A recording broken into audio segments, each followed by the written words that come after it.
우리 옆 사람과 이렇게 한번 인사하실까요? 주님 다시 오실 때까지 우리 함께 승리합시다. 그렇게 한번 인사합시다. 주님 다시 오실 때까지 함께 승리하시기를 바랍니다. 지난주 여절이 마태복음 22장 21절이었습니다. 그런즉 가이사의 것은 가이사에게, 하나님의 것은 하나님께 바치라 하시니, 우리 딱 그 중간 가이사의 것은 가이사에게, 하나님의 것은 하나님에게 바치라. 예, 우리 하나님께 바치라. 우리 다 같이 한번 해봅시다. 시작. 가이사의 것은 가이사에게, 하나님의 것은 하나님께 바치라. 아멘. 예, 하나님께로부터 오는 무한한 은혜가 있습니다. 그것으로 충만하시기를 바랍니다.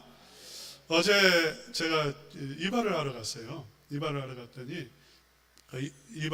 이발하시는 분이 계시고 그 남편분이 함께 계시더라고요. 그 남편분이 이렇게 손님들하고 이렇게 계속해서 이야기하는데, 그 이야기의 핵심 한 구절이 뭐냐면 한 달에 20억을 벌었으면 좋겠다 하는 거였습니다.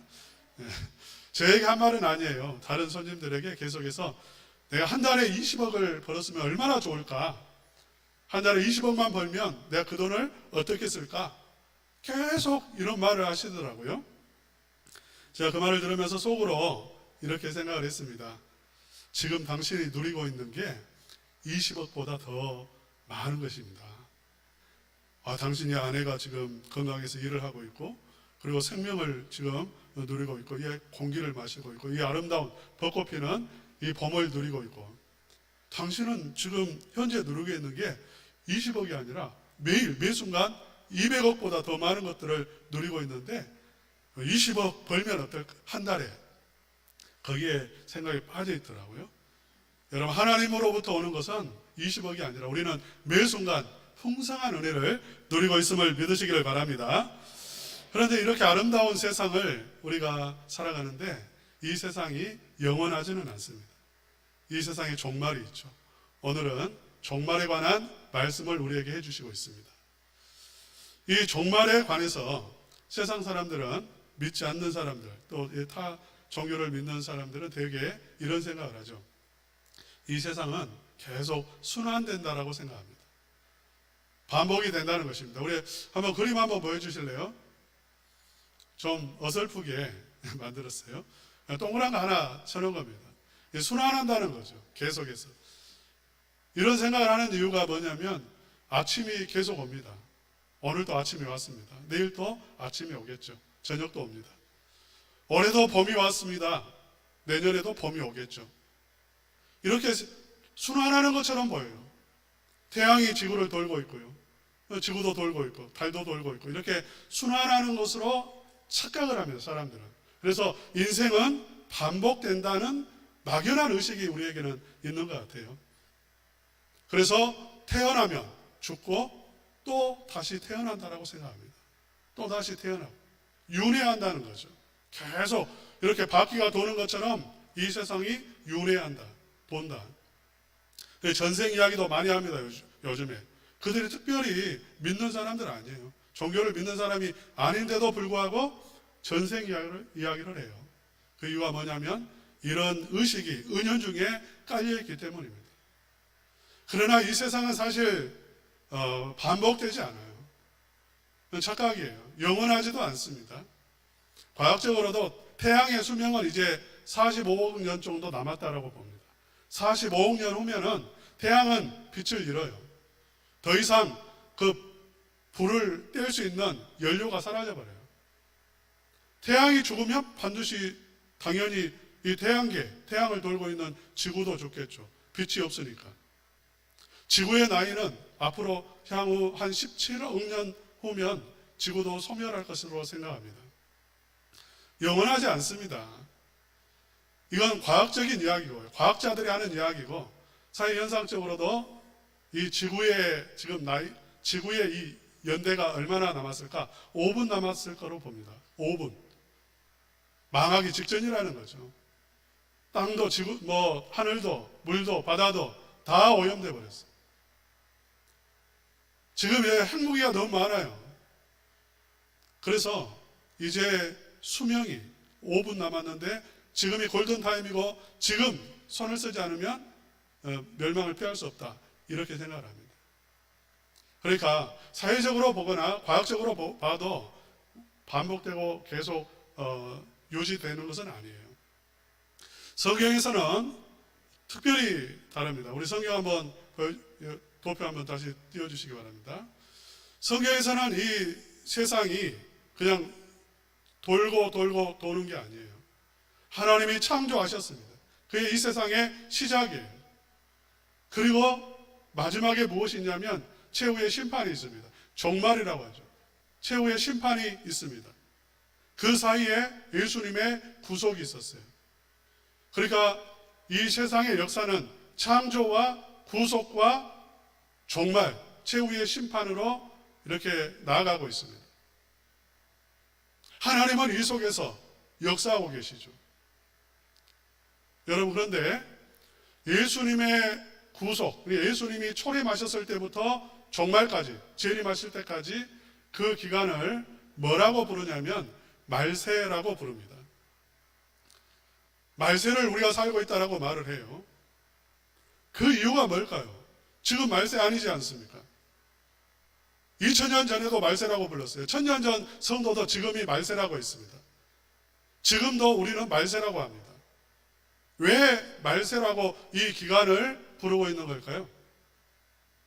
중요한 이유가 있어요. 그리스도인들의 시점은 어디에서 출발하냐면 창조에서 출발하지 않습니다. 그리스도인의 시간표는 어디에 맞춰져 있냐면 종말에 맞춰져 있어요. 그래서 지금 현재를 기준으로 해서 종말을 보는 게 아니라 종말을 기준으로 해서 지금 현재를 바라보는 그 시간을 살고 있는 게 그리스도인의 삶입니다. 그래서 종말, 말세라고 부르는 거예요. 성도의 신앙은 종말론적 신앙이 돼야 됩니다. 그러니까 말세를, 종말을 기준으로 놓고 그 종말에서, 미래에서 지금 현재를 바라보아야 한다는 거예요. 그래서 이 기간을 전체를 말세라고 하고 모든 성도는 말세를 살고 있어요. 종말을 기준으로 해서 살고 있고요. 또 하나 이유는 무엇이냐면 하나님은 창조 때부터 이 종말까지 무엇을 하시냐면, 무엇이 기준이냐면 종말이 기준이어서 지금도 종말을 위해서 일하고 계세요. 하나님이 일하시는 그 일은 무엇을 위한 것인가? 현재를 위한 게 아니에요. 마지막 때를 준비하는 일을 하신다는 것입니다. 그래서 이 모든 기간을 말세라고 부르는 거죠. 오늘 본문에서는 이 말세를 말하면서 이 말세 중에 마지막, 정말 이렇게 임박한 때에 무슨 일이 일어날 것인가를 이야기하고 해주고 있습니다. 우리 한번 32절 말씀 한번 읽어보겠습니다. 시작. 무화과 나무의 비유를 배우라. 그 가지가 연하여지고 잎사귀를 내면 여름이 가까운 줄을 아나니. 이스라엘 백성들이 여름을 실감할 때가 있어요. 여름이 왔구나. 입에서 자기도 모르게 여름이네? 그런 말 할 때가 있습니다. 무엇을 볼 때라는 거죠? 무화과 나무, 잎사귀가 나면 자기도 모르게 여름이 왔구나 실감하는 거예요. 여러분, 봄이 왔음을 어떻게 실감합니까? 예, 우리 이진영 집사. 예, 꽃?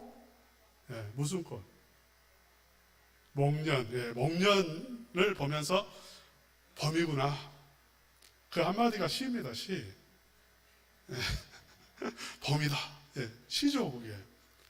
자, 시조 하나 읊어볼까요? 소년 1호하고 항란성하니 일촌광은 불과경이라.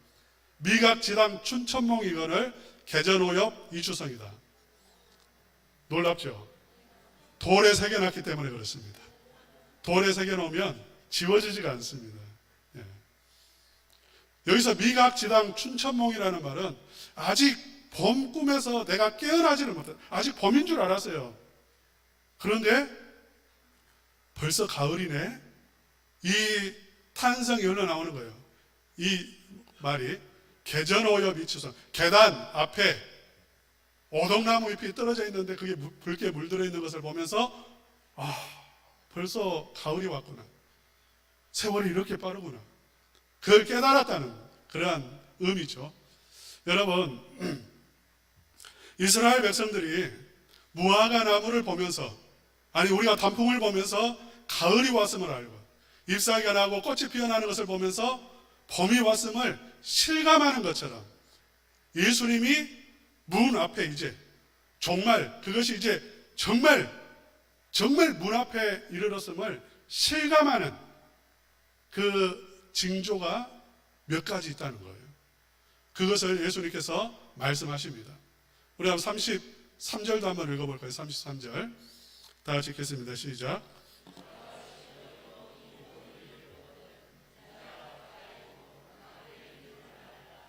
예, 이와 같이 너희도 이 모든 일을 보거든 인자가 가까이, 아주 가까이, 이제 정말 문 앞에 왔어요. 문턱까지 왔어요. 그것을 깨달아라. 우리는 종말론적인 그러한 시점에서 살아가고 있는데 진짜 종말이 왔다는 것을, 이 일이 일어나는 것을 보면 깨달으라 했는데요. 이 일은 24장 전체의 내용입니다. 그래서 오늘은 좀 몇 가지 이렇게 좀 읽을 거리들이 많아요. 앞에 보시면서 함께 읽어가면서 하겠습니다. 이 모든 일이라는 것은 첫째 무엇이냐면 멸망에 가증한 것이 성전에 서는 것입니다. 우리 한번 15절 말씀 다 같이 한번 읽어봅시다. 시작. 그러므로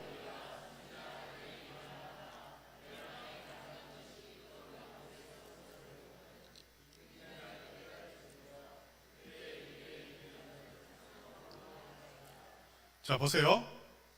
선지자 다니엘이 예언을 했습니다. 다니엘서 9장, 11장, 12장에 멸망에 가증한 것이 서는 것, 그것이 종말의 때라는 것을 말씀을 했고요. 그것은 2차적인 것이고 1차적으로는 역사적으로 이루어졌어요.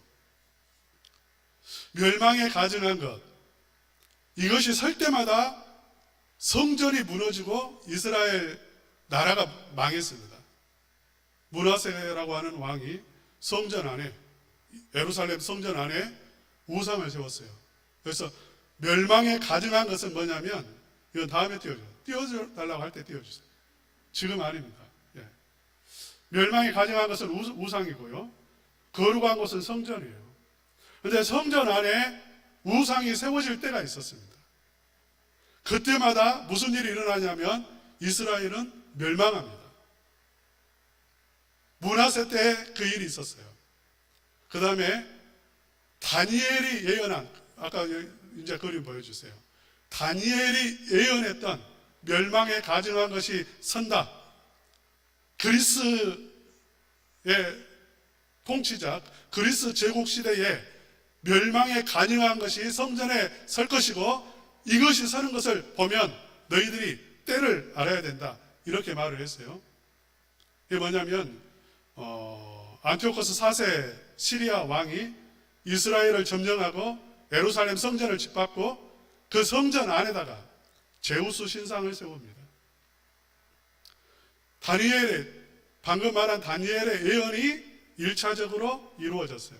성전이 무너졌습니다. 이것처럼 또 예수님께서 말씀하는 거예요. 다니엘이 예언한 바로 그 예언처럼 멸망에 가증한 것이 예루살렘에 설 것이고 그때가 되면 예루살렘은 무너집니다. 실감해라는 거예요. 로마의 장군이 AD 70년에 예루살렘을 포위하고요. 멸망에 가증한 것을 세웁니다. 그때 그리스도인들은, 성도들은 깨달았어요. 실감했어요. 아, 지금이구나. 지금 망하는구나. 깨닫고 다 산으로 들로 피했어요. 성도들은 살았습니다. 1차적이라고 그랬죠. 이건 1차적으로 역사 속에서 이루어지는 것이고요. 궁극적으로 마지막 때에, 이 종말 때에 멸망에 가증한 것이 거룩한 것, 교회에 세워진다는 것입니다. 여러분, 므낫세로부터 해서 계속 몇 번에 걸쳐서 가증한 것이 실제로 세워졌고 망했어요. 이게 무엇을 지금 증거하냐면 마지막 때에 진짜 세워지고 마지막 때가 있고 그때가 되면 이 가증한 것이 설 거라는 거죠. 이게 뭘까요? 멸망이 가증한 것은 우상이라고 그랬는데 하나님의 교회 안에, 거룩한 교회 안에 이 세상의 물결이 들어오는 것입니다.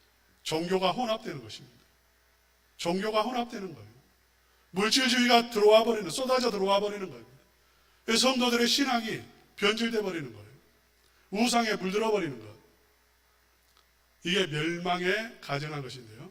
말세가 다가올수록 진짜 믿는 사람, 정말 예수 믿는 사람, 복이 드물다는 것입니다. 신앙을 지키는 사람이 드물어져요. 오늘날에도 교회에 다니는, 출석하는, 여기에 계신 분 가운데도 3분의 1이 그렇게 할 수 있습니다. 꼭 예수님 믿어야 천국 가는 거 아니야. 불교 다녀도 구원받아. 이슬람 믿어도 구원받아. 힌두교를 믿어도 구원받아. 그게 4분의 1이 그렇게 생각해요. 어떤 청년도 이런 질문을 했다고 그래요. 저희 교회 다니는 청년이. 왜 꼭 예수 믿어야 구원받냐고. 다른 종교 착하게 사는 사람들은 왜 구원 못 받냐고.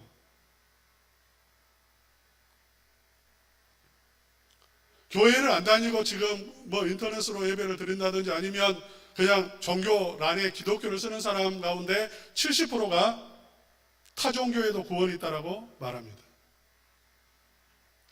이렇게 말하기 전에 성도들 가운데에서도 물질관, 돈에 대한 생각은 안 믿는 사람이나 믿는 사람이나 생각이 똑같습니다. 돈에 대한 생각이 같다는 것은 그만큼 물들어 있다는 거예요. 돈이 우상이라는 것입니다. 이렇게 말세가 되면 종교적으로 타락합니다. 우상이 세워집니다. 눈에 보이는 우상은 없을 수 있습니다만 실제적으로 그러한 일들이 일어나는 거죠. 두 번째로 말세의 징조, 정말 예수님이 가까이 왔다는 징조가 있는데 저 그리스도의 출현입니다. 우리 한번 4절에서 5절 말씀 한번 읽어봅시다. 4절에서 5절 다 같이 읽겠습니다. 시작. 예수께서 대답하여 이르시되 너희가 사람의 미혹을 받지 않도록 주의하라. 많은 사람이 내 이름으로 와서 이르되 나는 그리스도라 하여 많은 사람을 미혹하리라. 많은 사람들이 예수님의 이름으로 옵니다. 내가 예수다 이렇게 하는 거죠. 내가 예수다 하면서 나는 그리스도, 내가 진짜다. 이게 많은 사람이 그러는 거예요. 한두 사람이 아니라. 이건 징조인 것입니다. 실감하라는 거예요. 이때가 되면 가까이 왔구나. 실감하라는 거예요. 마치 정말 이렇게 먹는 것을 보면서 가을이 왔다는 것이 그냥 입술에서 터져 나오는 것처럼 그렇게 실감하라는 거죠. 이단에 빠지는 이유가 뭡니까? 우리 23절과 24절 한번 읽어봅시다. 시작. 그때에 사람이 너희에게 말하되 보라 그리스도가 여기 있다 혹은 저기 있다 하여도 믿지 말라. 거짓 그리스도들과 거짓 선지자들이 일어나 큰 표적과 기사를 보여 할 수만 있으면 택하신 자들도 미혹하리라. 이단은 그냥 이단이 아닙니다. 정명석이가 그냥 정명석이 아니에요. 배후에는 악한 사단의 강력한 역사가 있습니다. 그러니까 판사도 빠지고 검사도 빠지고 의사도 빠지고 박사도 빠지는 것입니다. 아마 여러분이 정명석을 만나러 가면 이렇게 말할 거예요. 올 줄 알고 있었습니다. 다 알고 있었습니다. 어제 이러한 일 하셨죠? 꿈에 이런 꿈 꾸셨죠? 그렇게 말할 거예요. 빠지겠습니까? 안 빠지겠습니까? 우리나라 사람들은 신기한 거 좋아하거든요. 우리는 좀 감성적이에요.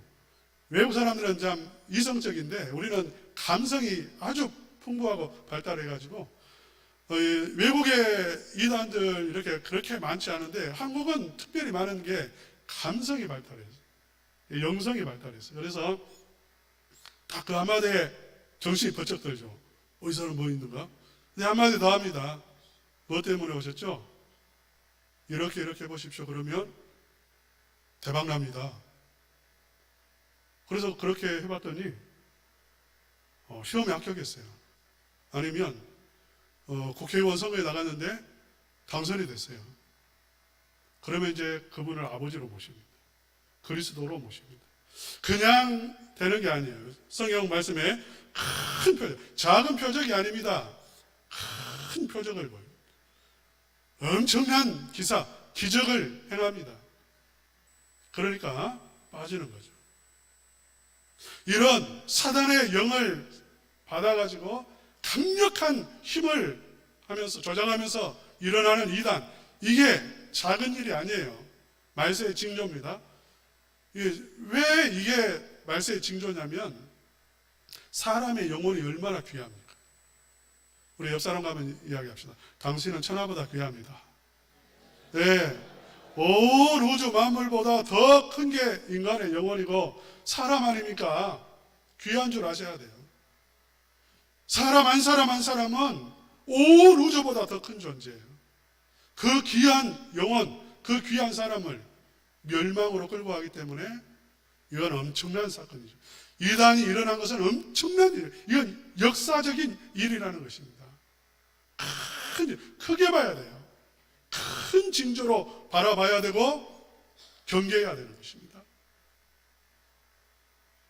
우리 마태복음 24장 28절 한번 읽어봅시다. 시작. 하반절 26장부터 28절까지 한번 다 같이 한번 읽어봅시다. 시작.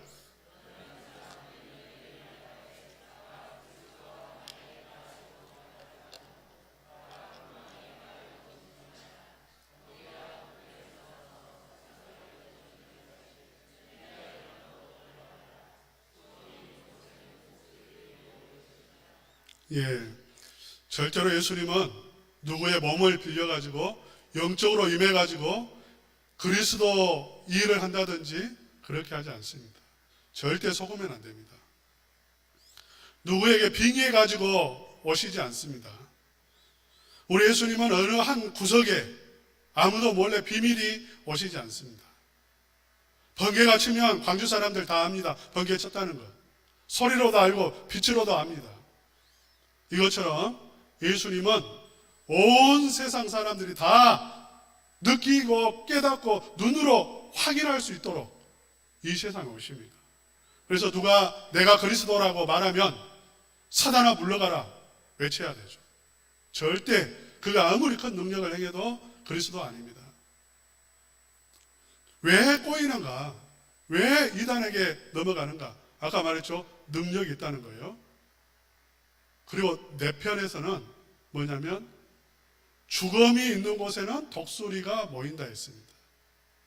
독수리들이 시체 뜯어먹으려고, 짐승의 사체를 뜯어먹으려고 날라와가지고 그걸 뜯어먹고 있어요. 이것처럼 누가 이단에 빠지는가? 죽은 자들, 영적으로 죽은 자들, 멸망할 자들, 그들은 이단에 빠지게 돼요. 사단, 원수, 더러운 귀신의 영들이 들어와서 뜯어먹는다는 거예요. 세 번째로 말세지 말이 왔다는 증거가 있습니다. 확실한 징조가 있습니다. 우리 한번 마태복음 24장 6절에서 8절 말씀 다 같이 한번 읽겠습니다. 시작. 난리와 난리 소문을 듣겠으나 너희는 삼가 두려워하지 말라. 아직 끝은 아니니라. 민족이 민족을, 나라가 나라를 대적하여 일어나겠고 곳곳에 기근과 지진이 있으리니 이 모든 것은 재난의 시작이라. 예, 징조가 있는데 그게 뭐냐면 이건 뭐 세계적인 그러한 현상인데 전쟁, 민족과 민족, 국지전, 세계전 이런 것들이 그냥 막 전쟁이 도처에서 일어나고 기근과 지진. 참 오늘날 좀 이렇게 느껴져요. 사막화가 되잖아요. 엄청나게 사막화됩니다. 지금 기근이 심합니다. 우리 광주도 지금 가뭄 아닙니까? 옛날 같으면 정말 심각하죠. 지진, 이게 그냥 조금 뭐 10년에 한 번 이렇게 일어나는 게 아니라 전 세계 도처에서 이게 우죽순으로 막 일어나는 것을 보면 때가 가까이 왔구나 깨달으라는 것이고요. 그 다음에 성도들에게만 임하는 것이 있습니다. 우리 한번 24장 20절에서 21절 한번 읽겠습니다. 시작. 너희가 도망하는 일이 겨울이나 안식일에 되지 않도록 기도하라. 이는 그때에 큰 환난이 있겠습니다.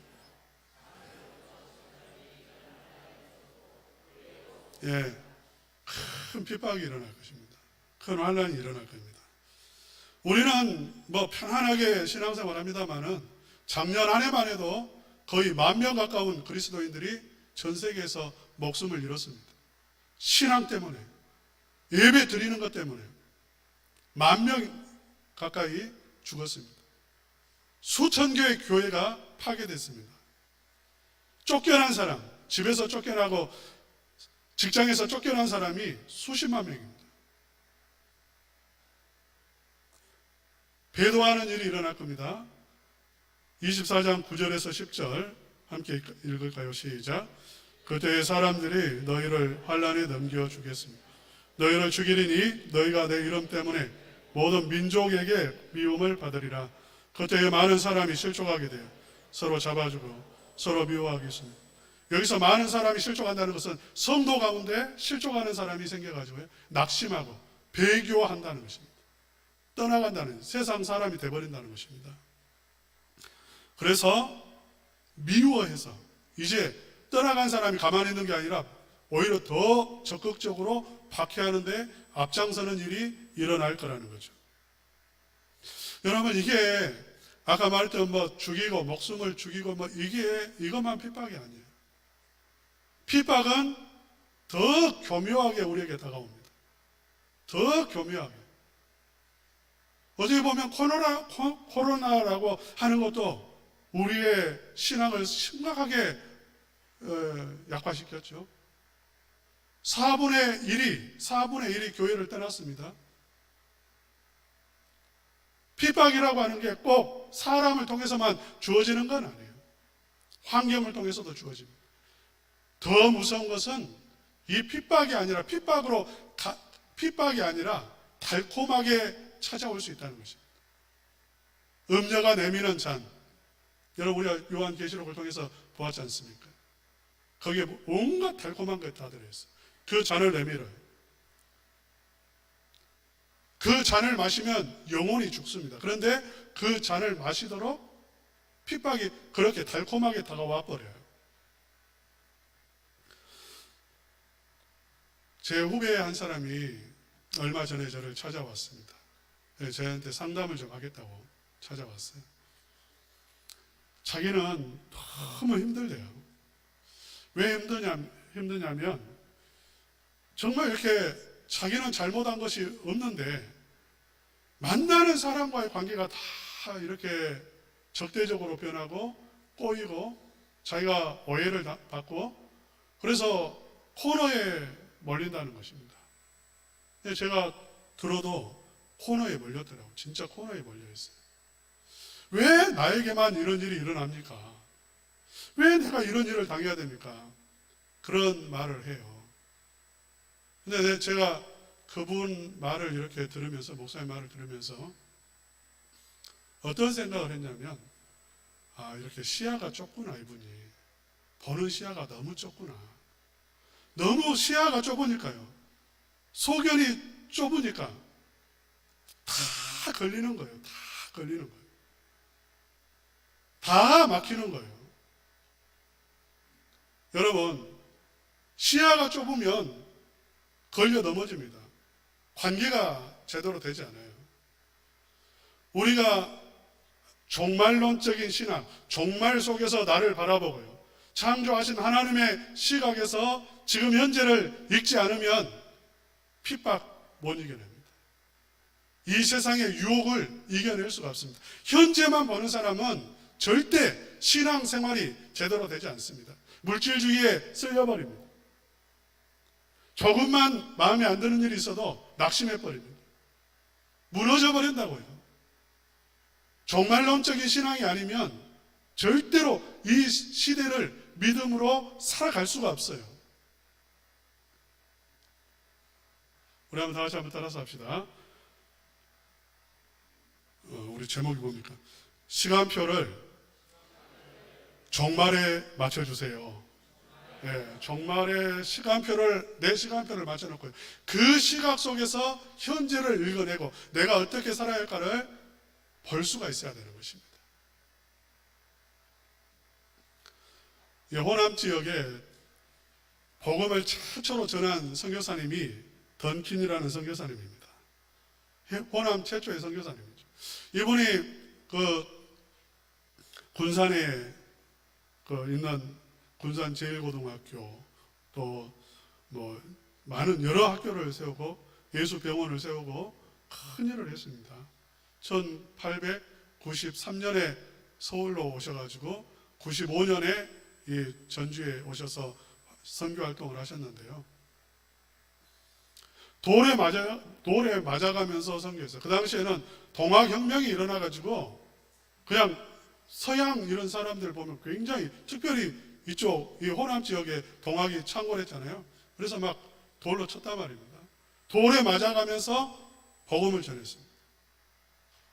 나병 환자들 그들의 피고름을 닦아주고 치료해주고 그런 활동을 했고요. 자기의 세 아들이 있었는데 세 아들이 다 죽었습니다. 세 아들이 그 조그마한 애들이 물이 맞지 않으니까 뭐 이질에 걸리고 막 이렇게 해가지고 죽었어요. 그래서 포기하지 않았습니다. 이분은 판사 아들이에요. 미국의 판사 아들. 유명한 판사 아들입니다. 명문 가문에 태어났고요. 명문 대학교를 나왔습니다. 얼마든지 고생 안 하고 살 수 있어요. 그런데 이 한국에 들어와가지고 짧은 세월을 살았어요. 짧은 세월. 선교사님들이 오래 못 살았어요. 다 물이 안 맞고 하니까 빨리 돌아가셨습니다. 이분도 43세에 돌아가셨습니다.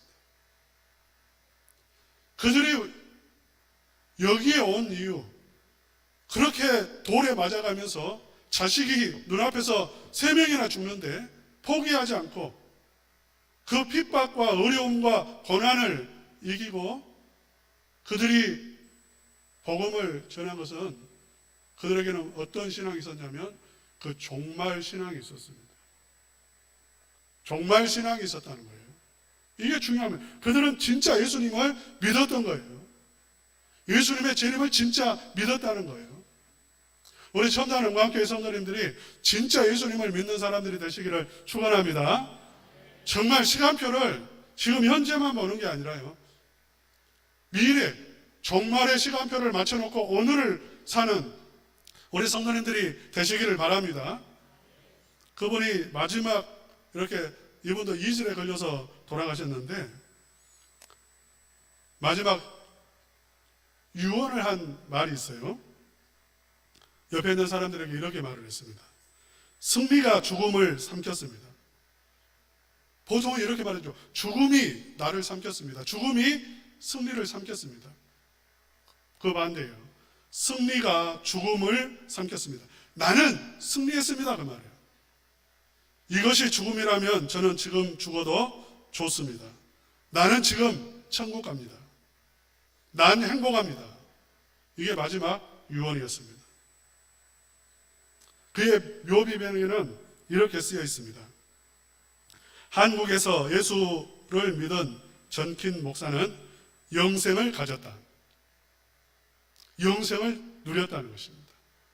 사랑하는 우리 성도님들, 정말 지금 이 시대는 정말 참 신앙이 필요한 것 같고요. 부활의 신앙이 필요하고 종말론적 신앙이 필요한 것 같아요. 그렇지 않으면 다 쓰러지고 넘어집니다. 우리 첨단은광교회 모든 성도님들 정말 우리 신앙의 선배들과 같이 우리 예수님처럼 종말의 시간을 맞춰놓고 지금 이 시대를 잘 분별해서 믿음으로 살고 승리하시기를 주님의 이름으로 축복합니다.